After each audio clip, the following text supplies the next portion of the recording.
Hello, and welcome to the 7th Annual Governor General's Innovation Awards. I'm Abdullah Snowbar, Executive Director of the DMZ, the CEO of DMZ Ventures, and member of the Rideau Hall Foundation Board of Directors. I'd like to start by acknowledging that Rideau Hall, where this ceremony would normally take place, is located on the unceded, unsurrendered territory of the Anishinaabe Algonquin Nation, whose presence here reaches back to time immemorial. I'm delighted to be here with everyone across the country to celebrate 6 amazing, and I mean amazing, incredible new GGIA laureates and their great Canadian innovations. So what exactly is innovation? Is it technology? Is it health related? Can it be about the arts, maybe improving public sector performance and building an inclusive, compassionate society? Simply put, and to quote the 28th Governor General of Canada and the founder of these awards, David Johnston, innovation is about making the world better, kinder, safer, and healthier for everyone. The objectives of the Governor General's Innovation Awards are to celebrate excellence in innovation across all sectors of Canadian society and inspire Canadians, particularly Canadian youth, to be entrepreneurial innovators.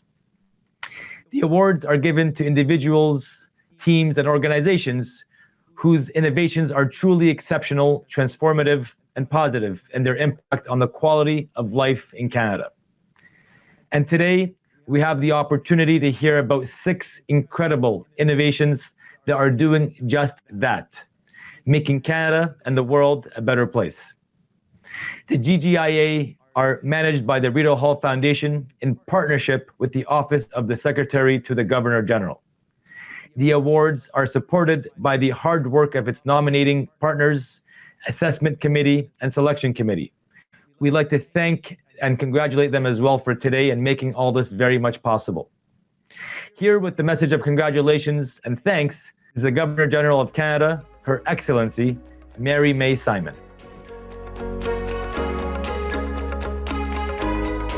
Hello, bonjour, Tungasugitsi. I would like to acknowledge that I'm joining you today from Rideau Hall, which sits on the unceded territory of the Algonquin Anishinaabe people. Congratulations to the laureates of the 2022 Governor General's Innovation Awards. Félicitations aux lauréats du prix du Gouverneur Général pour l'innovation 2022.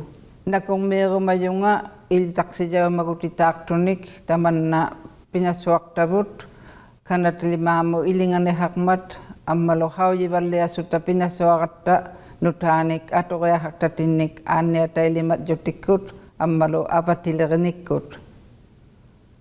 The best innovators make life better. They see things from a different point of view and engage with others to come up with solutions. They also build on what has come before, adding their knowledge and expertise to their respective fields. Innovation, after all, has both short and long-term impacts. In the short term, innovators address specific needs of a community, achieving results that impact quality of life now. In the long term, innovators add to a continuum of knowledge which will influence future innovators and decision makers. This year's Innovation Awards gives us the chance to acknowledge the great work of 5 unique teams. Like the innovators at Carbon Cure and BrainBox AI, who are making crucial advancements in our fight against climate change. Like those at ApplyBoard, who are working to improve accessible and culturally relevant education. Ilinyavik piruk sabarlia yunun nuichivarlia mat ilinyagoti chajanik nutanik tamanna inuit inushitohanga ammalo uhausibut ilautitsiaga hakmat. Like the researchers who are making breakthroughs in the medical field, one team developing systems to deliver cancer drugs to tumors and another, producing the world's first hearing aid prescription software. Each laureate shares the use of collaborative approaches to achieve their goals. Chaque lauréat utilise des approches collaboratives pour atteindre leur objectif. Collaboration is an essential function of innovation as it is in life. The issues we face, climate change, reconciliation, the continuing pandemic, conflict, and more, requires not only original thinking, but also coming together to find common ground. It also involves reimagining what we know to be true and acknowledging the truth of our lived realities, no matter how difficult that may be. Today, we're using inclusive, innovative approaches to promote reconciliation, healing, understanding, and respect. Aujourd'hui, nous utilisons des approches inclusives et innovantes pour promouvoir la réconciliation, la guérison, la compréhension, et le respect. More and more, we're listening to diverse voices in innovation, recognizing their importance. Certainly, this underlines the responsibility that we must take on when we create something new, whether it's new technology or social change. That's why it's important to celebrate the work of innovators who are taking responsibility, who are looking forward, and who are reimagining what our country and our society could be. As we mark Canadian Innovation Week, I would once again like to congratulate the laureates. I wish them the best as they continue to create and discover. Thank you. Merci. Miigwech Nakormik. Thank you, Your Excellency, for such inspiring words and for your own contribution to Canada's culture of innovation. We are now proud to present each of this year's Governor General Awards laureates. We will hear about each of their innovations and the work that has gone into making our country and the world a better place for all.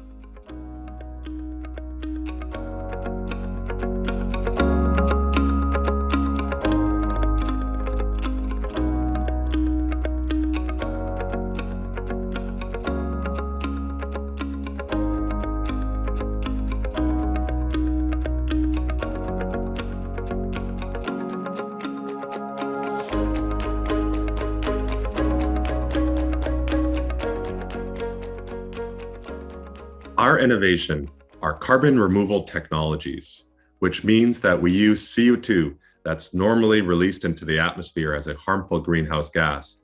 And instead, we use that carbon dioxide to make concrete so we can make greener buildings and infrastructure for society.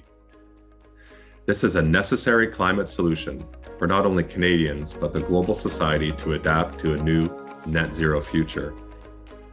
Right now, we're working with over 550 customers in 25 countries that have produced 2.25 million truckloads of concrete that have gone to supply projects of any different kind that you can imagine, from homes to schools to roads to airports to high rises.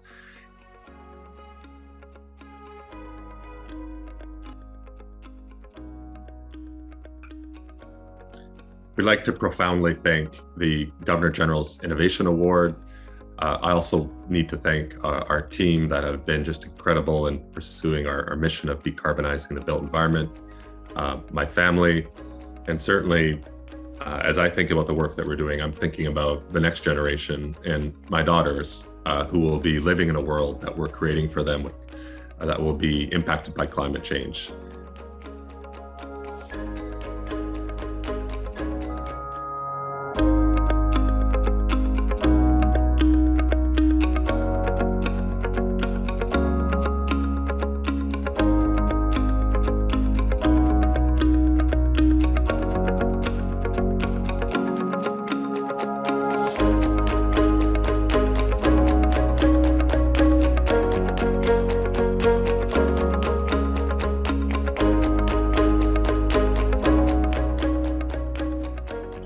So our innovation is these virtual robots that we design combined with artificial intelligence, which deploy themselves through our own device in the building and start to operate the systems in the building, which are creating the heating, the cooling, the ventilation in real time. And to do so, try to reduce the consumption of energy, improve the comfort of the human living in the building, and most importantly, reduce the emission of that building, all these equipment within that building. One important aspect of our innovation is the fact it could scale and has a global impact extremely rapidly, which is exactly what we need for our planet right now. So to give you a sense of magnitude, so since we launched our technology, we're already deployed in more than 100 million square feet around the planet, spread it in 70 large cities. And all these buildings right now are already removing 1 million metric tons of CO2. That's the equivalent of 215,000 cars removed from the road. I'm so grateful to the entire BrainBox team of 155 employees that work so hard every day to make this technology a reality and really make their contribution to save the planet. I would like to mention the exceptional leadership of the Governor General and the Rideau Hall Foundation that every year reward exceptional work from so many Canadians.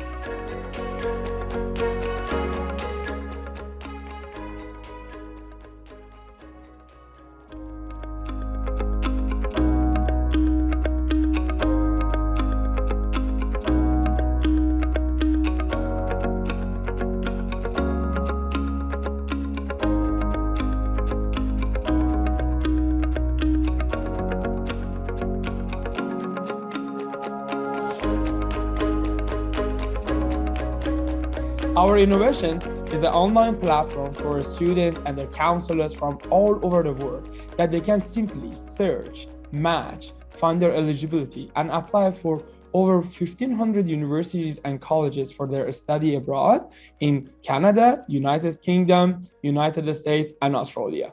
Right now, we have helped over 300,000 students with their applications, and over 95% acceptance rate. Is amazing because it just takes a lot of hardship away from them. Education is the best weapon to end poverty.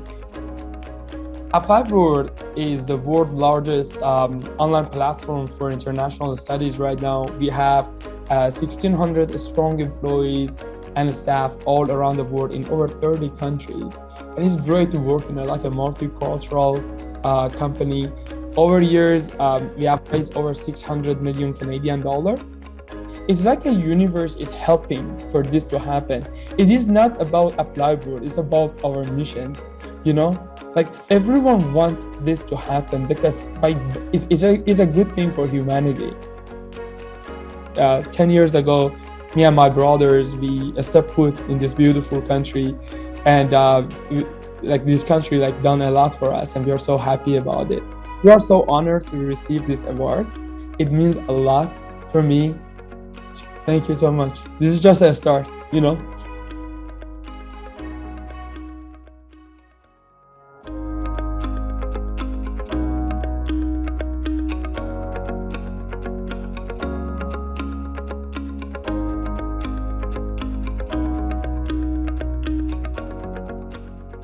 We've always had a dream to open a center in Pond Inlet. We teach early childhood and promote Inuit Pauyimayatokangit and Inuit way of life. That has been our dream. Thank you.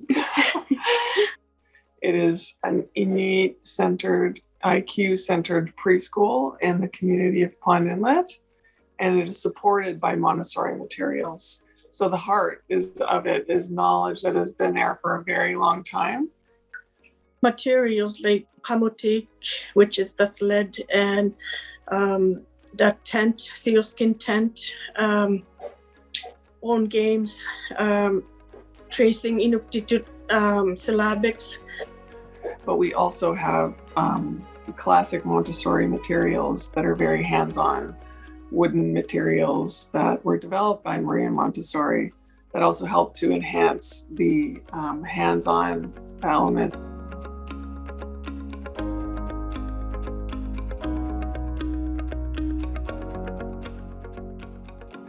People are excited by seeing all these hands-on materials in Inuktitut, and also that we were really centering the program on Inuit knowledge. And so we just started getting calls from people, and it was word of mouth. Like the power of word of mouth is so strong. Pillavik means a place to grow, and we really do continuously watch this grow in so many different directions. And at the heart of it, what is so exciting is that when you actually look at what it is that this program is and how it differs from a lot of other programs, is that you're really putting the child at the heart of what they can do every day in the space, and they can choose their learning. And that is truly putting a child in power of their own education, and that is colonizing education. Yeah, and that's how it was in the days when Inuit were nomadic. We would like to give our gratitude to the community of Pond Inlet, the parents, the children who go to the preschool, and the community who give support to us and our Pillavik preschool. Thank you.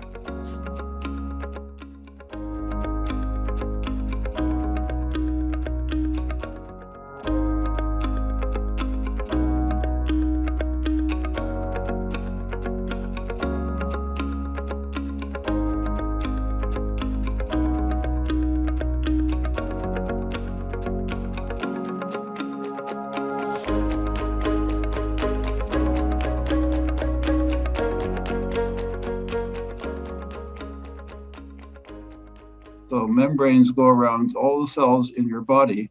You have 33 trillion of them in your body, all those cells, and all those cells have a membrane around the outside. And there's lipids there that we can use to construct these lipid nanoparticles.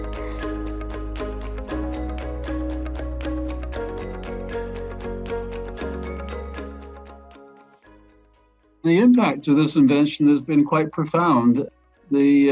One of the advantages of this kind of approach is that they can be designed quite quickly.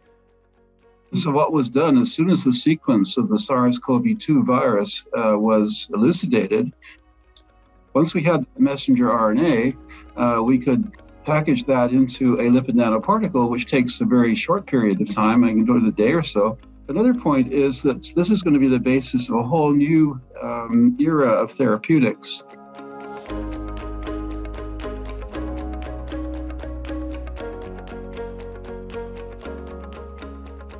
In my laboratory, we first started working around about 1995. And so we've had 27 years. One of the things I'd like to emphasize is that this is really a team effort. There were literally hundreds of people involved in the invention of the lipid nanoparticle. Together, we've worked together for over 40 years, and it's been a remarkable journey for all three of us.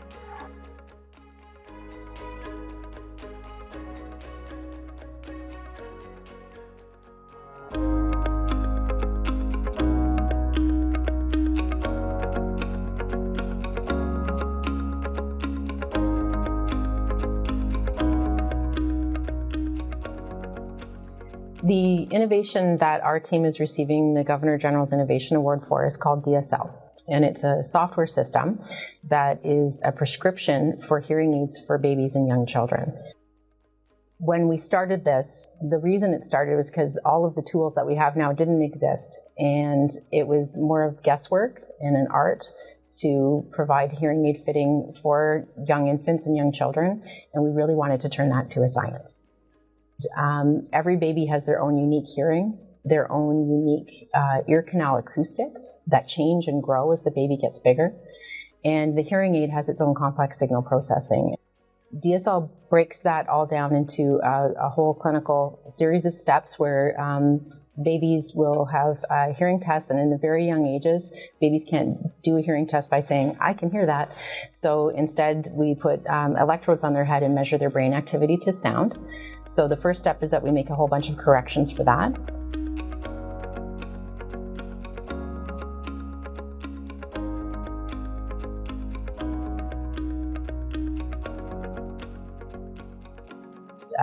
We put that all together into a full prescription that says this is the exact amount of amplification that we need in each ear of this person. The impact of the DSL software has been literally global in reach and has reached millions of children worldwide. There have been a lot of people who have helped with the development of DSL. Our colleagues include Richard Seawald, who was the Canada Research Chair in Childhood Hearing and started all of this. Colleagues include Shane Moody and Sheila Moody, and Marlene Bagato, and Steve Bolak, and Leonard Cornelis. We're really, really grateful for the ongoing engagement from pediatric audiologists around the world in the hearing industry, without whom the global reach of DSL never would have happened. And on behalf of all of our students, there have been many over the years, and our colleagues here at Western, we're so deeply grateful and honored to receive this award. Thank you.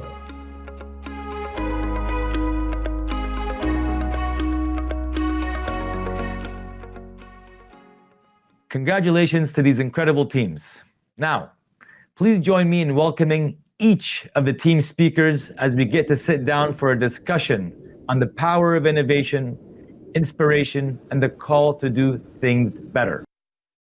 Please welcome our laureates. Hello and good afternoon, everyone.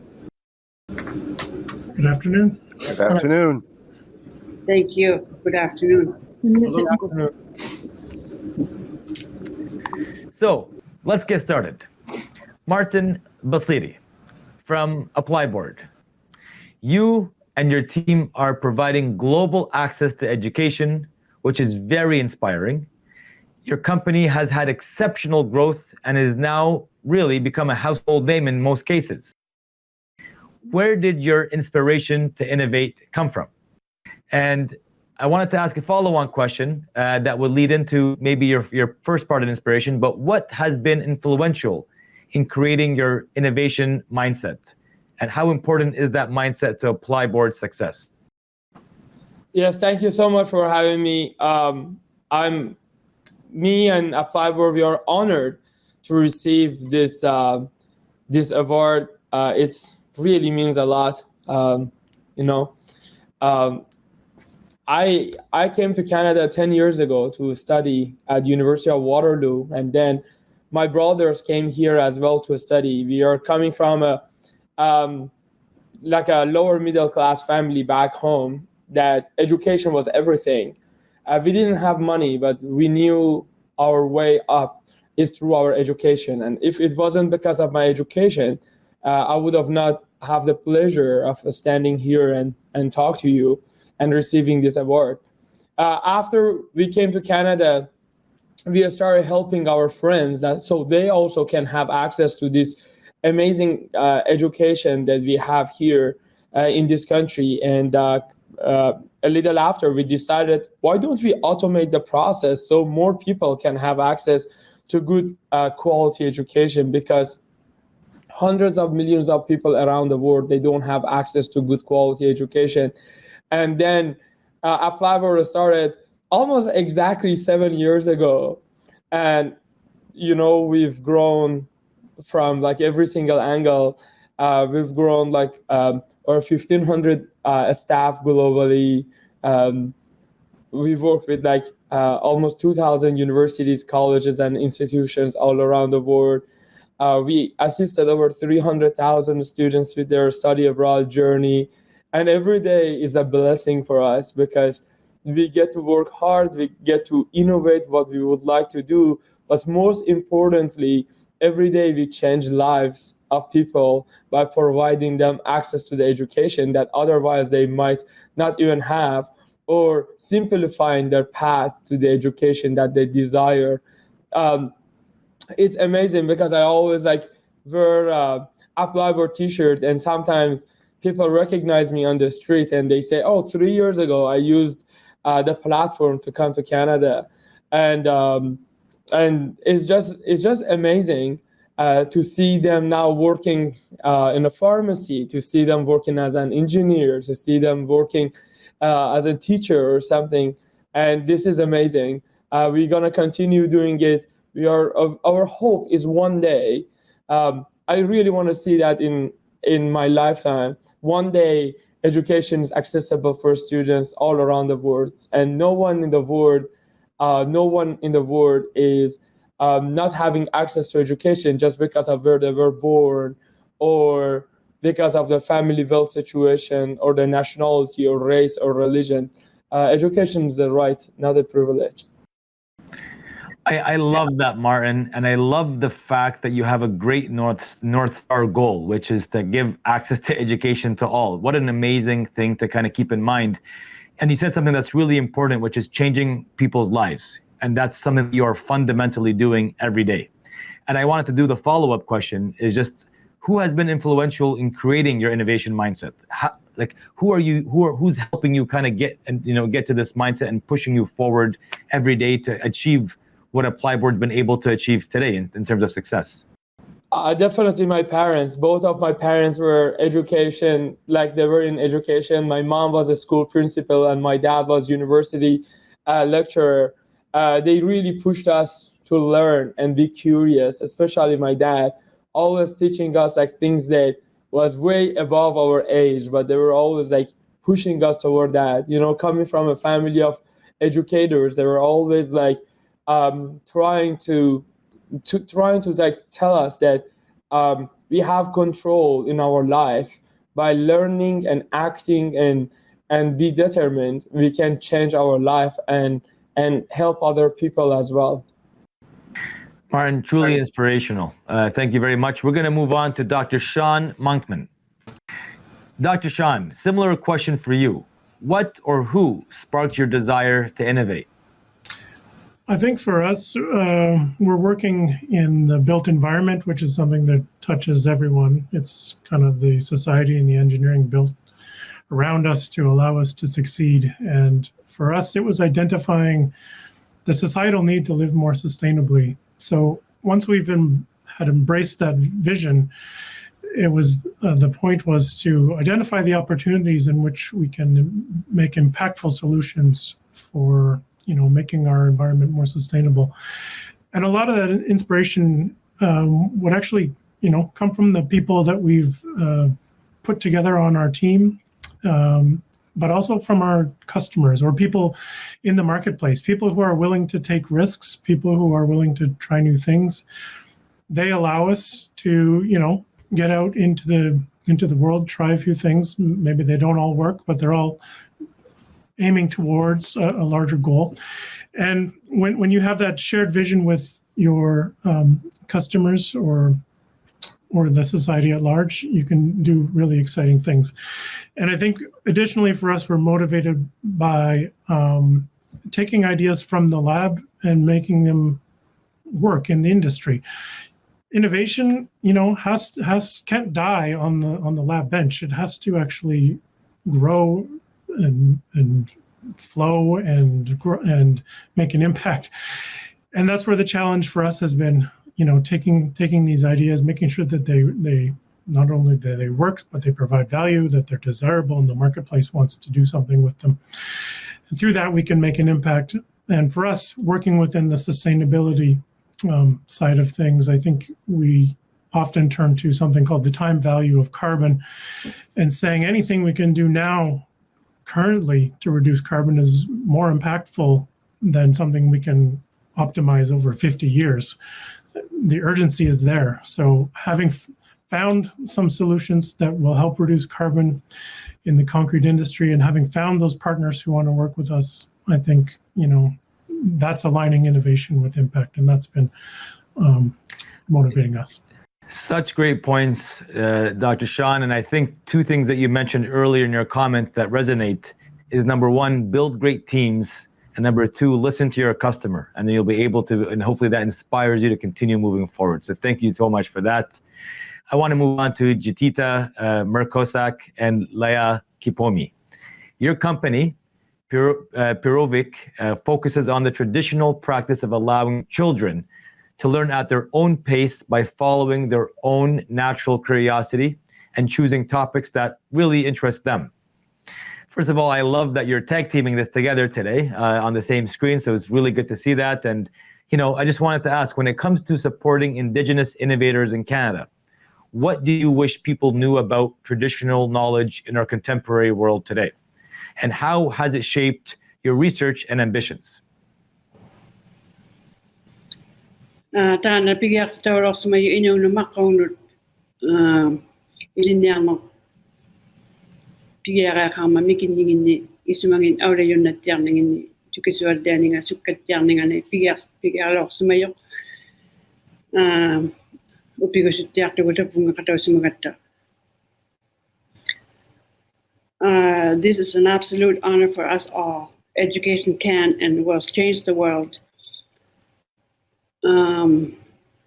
Education must allow the children to have the opportunity to be independent and realize own potential by tapping into their own creativity. In Pandalit, we hope for children to experience learning is sparked by their own interests and with support and guidance from adults. Children need from freedom of imagination in order to grow into and to thrive as healthy adults. To see the preschool is to believe that it is possible. The best things in the world need to be felt with the heart. And anyone who steps into this room feels that energy.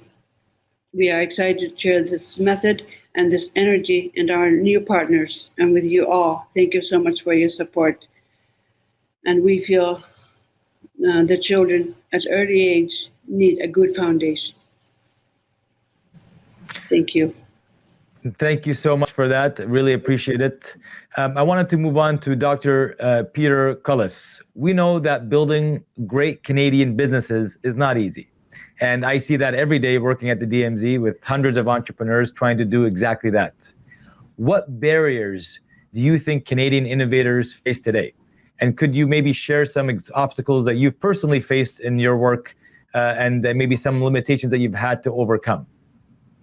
Oh, certainly. I mean, innovation is overcoming a series of obstacles.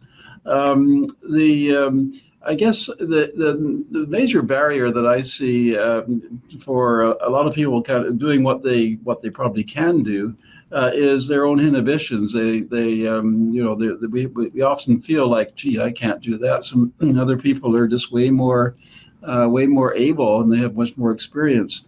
I found out I got a PhD in physics and realized I didn't want to go on in physics. And so I really had to make a switch at that point, and I ended up doing biochemistry at the postdoctoral level, and where I didn't know anything about biochemistry, and I found I survived in that environment, and that really helped in terms of subsequent innovation. I then went on from biochemistry to developing drugs, and then saying, okay, well, we developed a drug, then perhaps some business aspect could take place, and so we formed Acuitas Therapeutics as a spin-off from my laboratory, my EBC laboratory. And of course, we then played a big role, this was with Mick Hope and Tom Madden, in developing the lipid nanoparticle that enables the Pfizer-BioNTech COVID-19 vaccine, which is what we got the award for. But I would really emphasize that it's really important not to get too hung up about your own limitations. Really have a good go at things if you're really interested in them. There's a number of imperatives that certainly drive me, is we really need to get discoveries that are made in our universities out into various applications that benefit Canadians. Right now, far too many of our graduates go south because the jobs aren't here, and so we need to employ Canadians in Canada. It's really a very important aspect. Another point is that companies, I find, are very good ways of keeping teams together. One of the reasons that we've been successful together with Mick and Tom is that we've worked together for 40 years, and so we've managed to build up a core as a result of forming companies. We've managed to form a expertise that is leading the world, and so that really does help. Of course, then the final thing is that it's usual. It's a probably a lot of people would say this, but you do have to aim to do great things. That you most likely won't succeed. But if you certainly won't succeed if you don't aim for the really great, you don't have really great ambitions. I'll just leave it at that. So thank you. Wow, just hearing you speak, Doctor, I feel increasingly inadequate. But I appreciate the words of confidence to make sure that you push forward and that you aim for greatness. I think that's such a great message for people to listen to, and don't be afraid of the outcomes, regardless of what they are. It will lead you to the next maybe opportunity that you never thought of. So that's really good, and thank you so much for that. Mr. Basiri, I want to go back to you and maybe a similar question. How can Canada better support its innovators? I think Canada already doing a very good job, and I'm so grateful for that. Definitely, I believe new innovation that we need in terms of new innovation we need in terms of immigration to fast forward Canada to get the best talent from all over the world at the fastest possible way to Canada, so they choose here as their home, and they choose here to innovate. That would be crucial for future of Canada. As you know, more we're going through the 21st century, talents be more and more sought after, and whoever have access to the best talent going to lead in the game. Canada already doing very good job in that regard, but still there is a huge there are huge challenges that we are facing, especially that other countries are also not sit down and do nothing. So Canada, for being the best destination for all people around the world, for the best talent, we need to always make sure that we keep innovating and make the best path forward for them to choose Canada, to come here, to live here, and to innovate here. It all comes back to talent. I couldn't agree more with you, and something that we need to fundamentally put a lot more focus on, because that is what's going to set us apart from everybody else. And frankly, it's actually what's setting us apart right now from everybody else. So that's really good feedback, and thank you for that. I want to bring in Dr. Susan Scully. The next question is for you. How much of innovation is all about persistence and the willingness to keep ideating, tweaking, adapting, and until you really have something that works, and being flexible in that manner? Absolutely. That's a great question. And thanks for the opportunity to be here and hear from all of the colleagues on this panel. It's already been re-inspiring to hear your stories and your perspectives.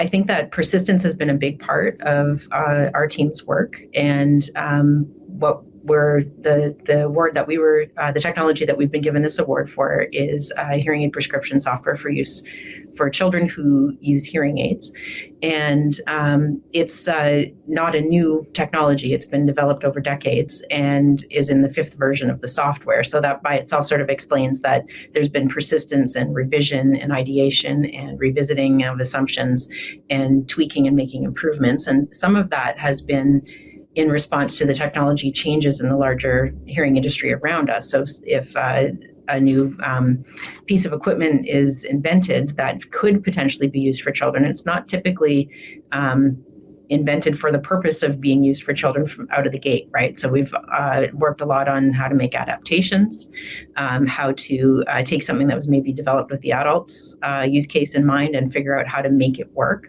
in the case of young children. And that takes persistence. And over the years, if you sort of look at all the different tweaks that have been made and different angles that have been investigated, it sort of adds up to quite a lot. And when we were talking about the award, one of our members said, if we sort of knew 20 years ago where it was going to get to, we might have found that daunting. We might have it was better, in fact, that we were just focused on the problem at hand and using science to solve the problem at hand, because that's where I think the real persistence came from, is being interested in what is the problem we're trying to fix, what are the solutions that address that, and just keeping going with that as the primary goal in mind. And our founding mentor talked about getting it right. Such great points here as well. And I think, sometimes you don't know what you don't know, but once you get into it, you start to realize the true impact of what's being delivered and what's being done. And, I think the fact that you folks persevered and continued on that journey shows your true purpose and what you've been able to accomplish. So thank you for that. Dr. Monkman, I wanted to ask you if you agree on what was just said by Susan, and what role does failure play in your team's success?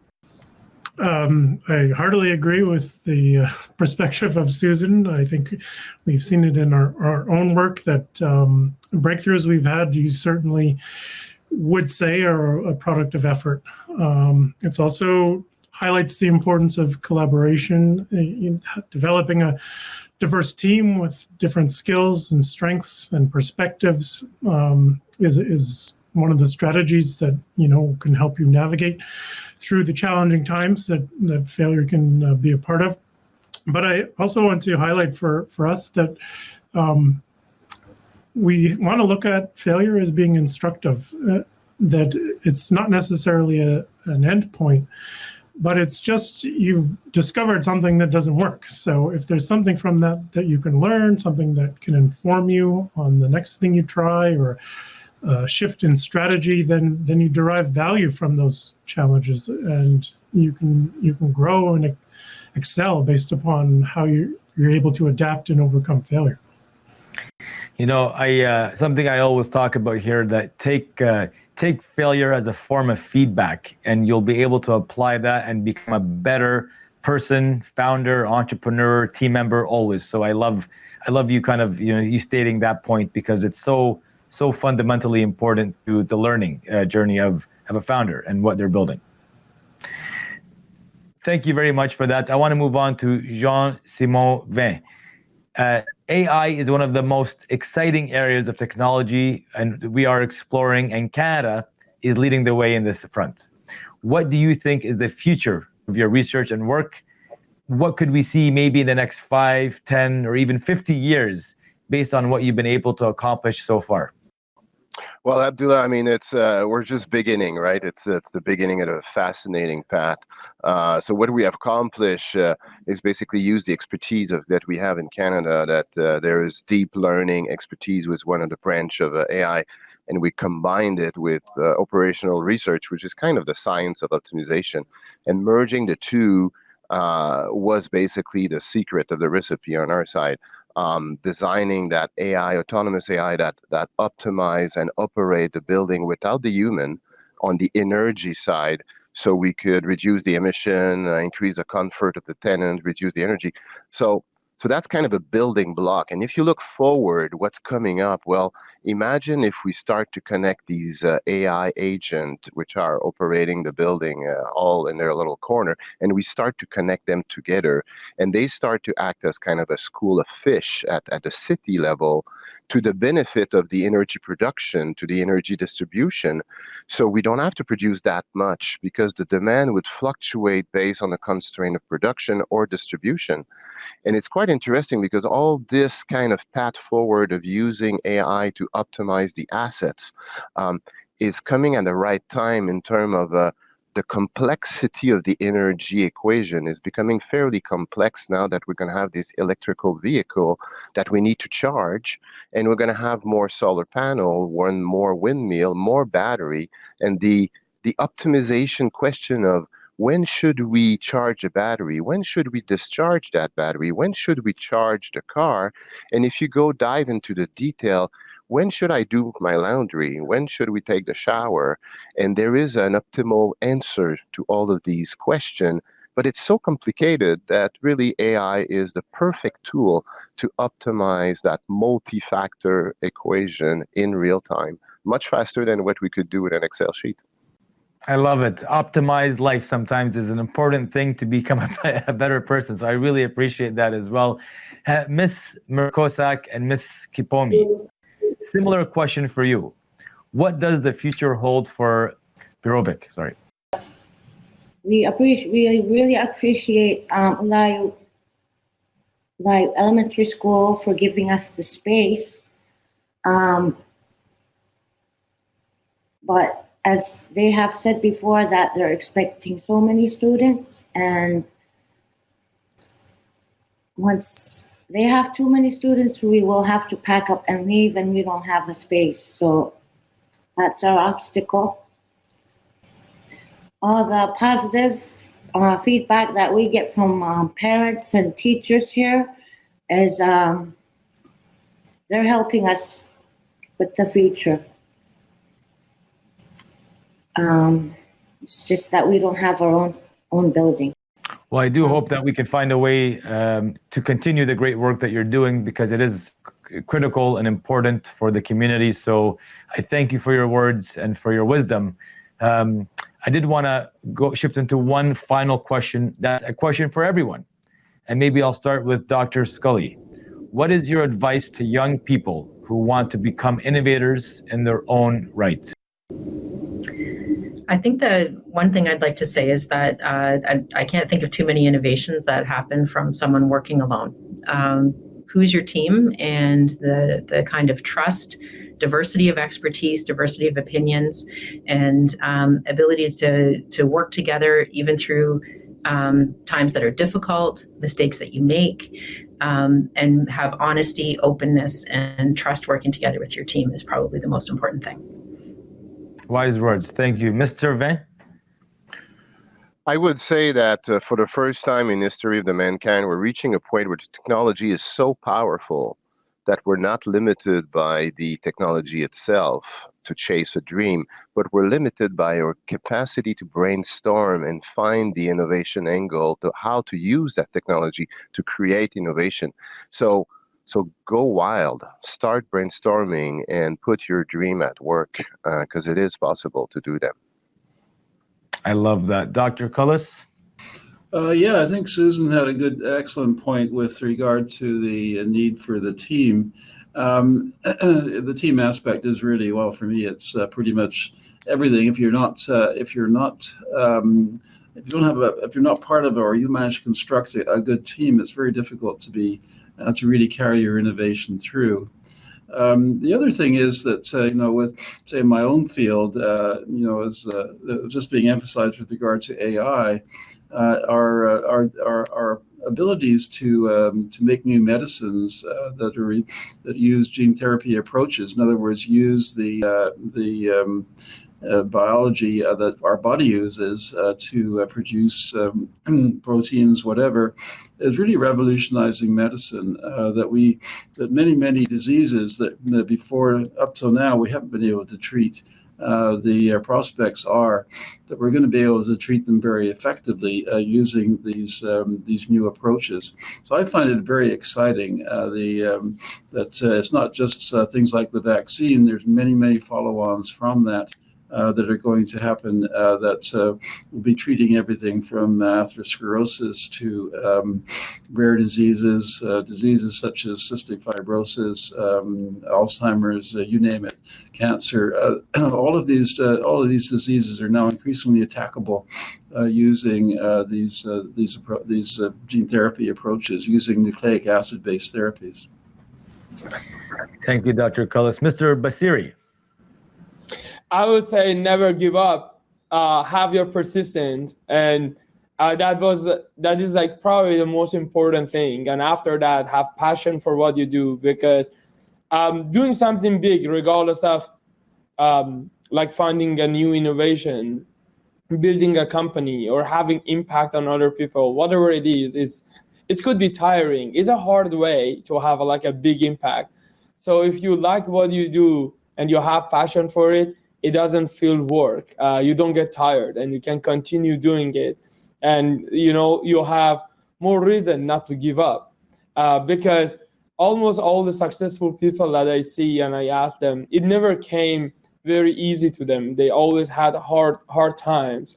And what brought them forward was their mindset about not giving up, and also their persistence and the passion was the fuel of this rocket ship that they had to go through and dream bigger and bigger and make things the way that they wanted.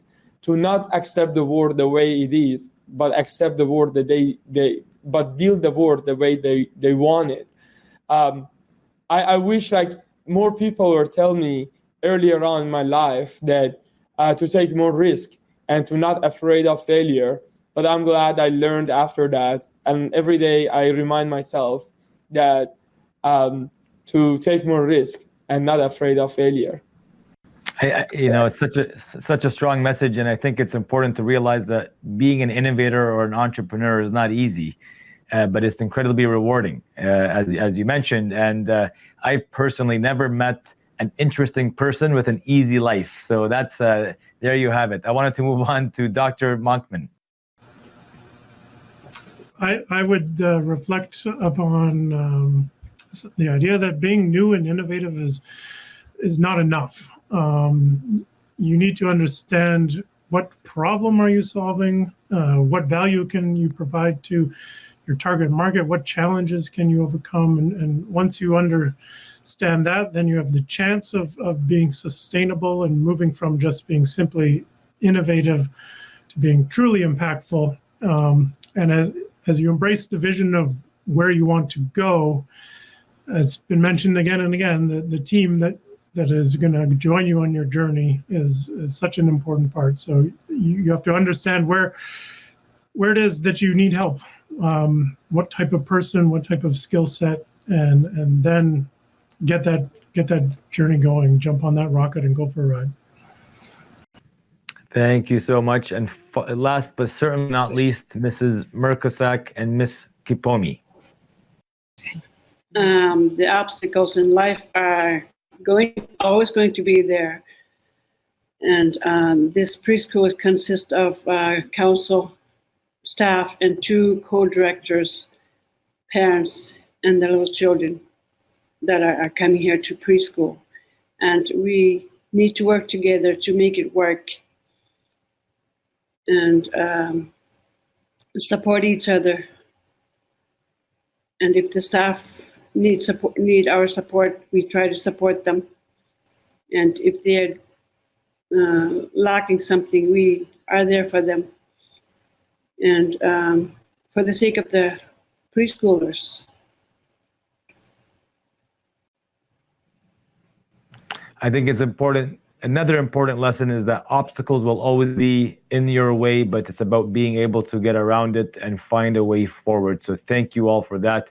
I again, just such great takeaway messages for people that are watching, that are inspiring to become an entrepreneur or an innovator one day, and maybe even win this award.